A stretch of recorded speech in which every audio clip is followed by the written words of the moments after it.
Good morning. Today we're doing a little fireside chat instead of being outside because it's kind of cold. Beautiful, but cold.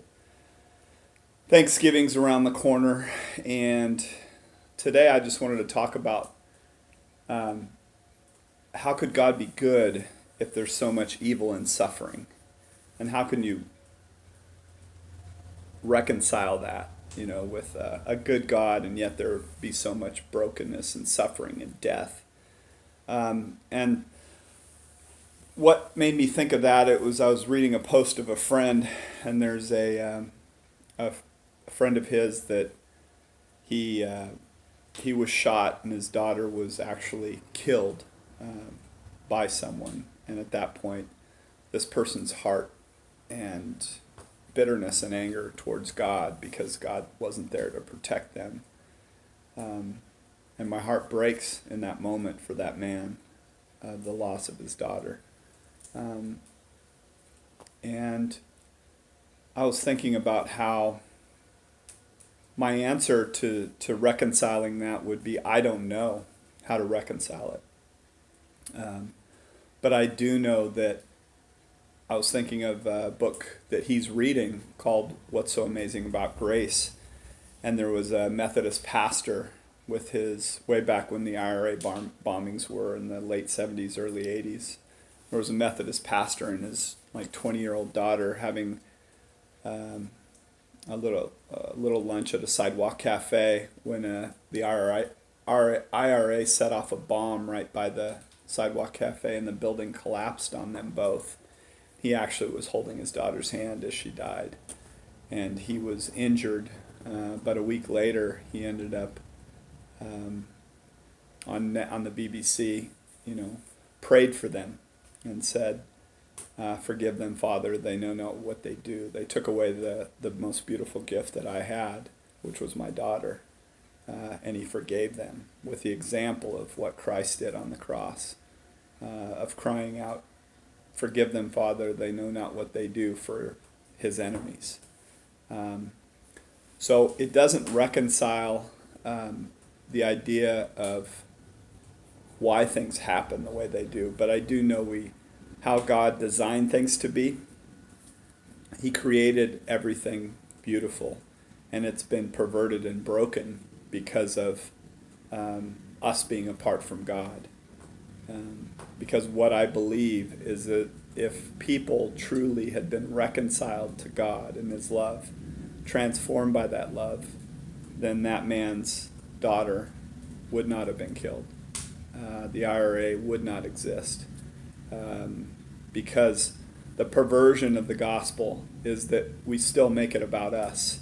But the reality of it is it's about us submitting our life back to God, being transformed by His love, and then we actually become that very love, that we're able to love even our enemies. And that is the gospel.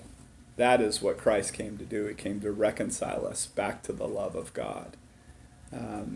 Restore us, make us whole, make us complete so we're lacking in nothing, as it was in the garden before man and woman chose to be their own, autonomous from God, apart from God, looking for love and acceptance and justification apart from Him.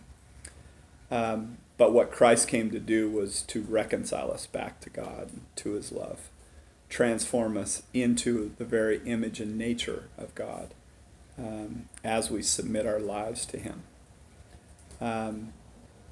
So that is where, and here's the other part of that. So the man so what happened in the one story was,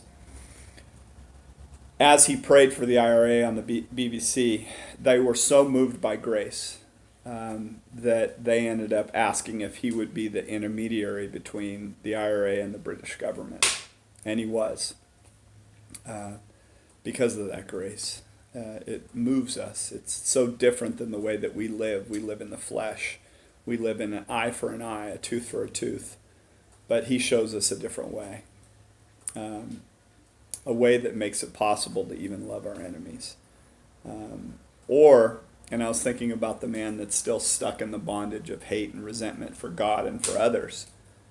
That doesn't satisfy the the justice that he feels like he needs. It's just not going to do it.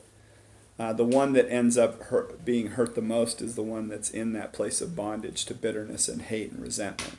We're never walking in freedom. There is a way to freedom, and that's through him. Allow him to come to me, all who are weary and carry heavy burdens, and I will give you rest for your soul.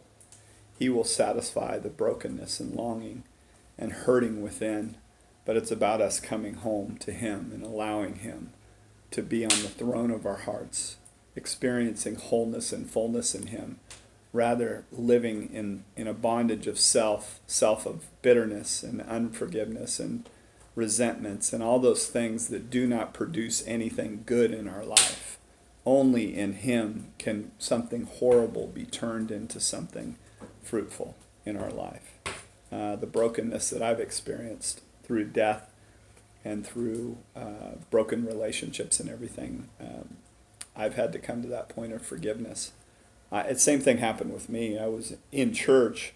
I wasn't walking in freedom in church. I was more a religion. So I was trying to do a lot of good things to make God happy with me, but I wasn't free. And then when bad things happened, my heart got hard towards God. And so I went back into what I knew, which was pornography, addictions, and those kind of things, trying to comfort that brokenness. Some people comfort that brokenness with hate and bitterness and all those things, but it never really does what we think it's going to do. I pray for that man that he might experience wholeness again, but he's not going to experience that on his own, only through forgiveness, only through the grace of God, only through the healing power of God himself in that man's life. Our only hope is the love of God. Rich Mullins said that. May you experience wholeness, freedom.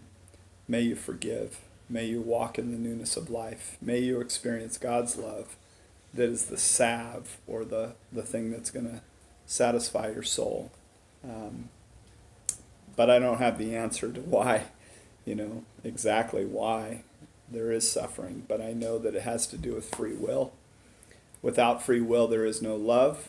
Without, it all, humanity, we live in a really broken place with a lot of really broken people that are all searching and striving for something. They're looking for wholeness, but we look in the wrong places instead of looking to him to be made complete, to be made whole, and then give us good, healthy lenses to see not only our own life, but others around us, so that we can say one day when someone does something wrong to us, that we can say, forgive them, Father, they know not what they do. God bless y'all.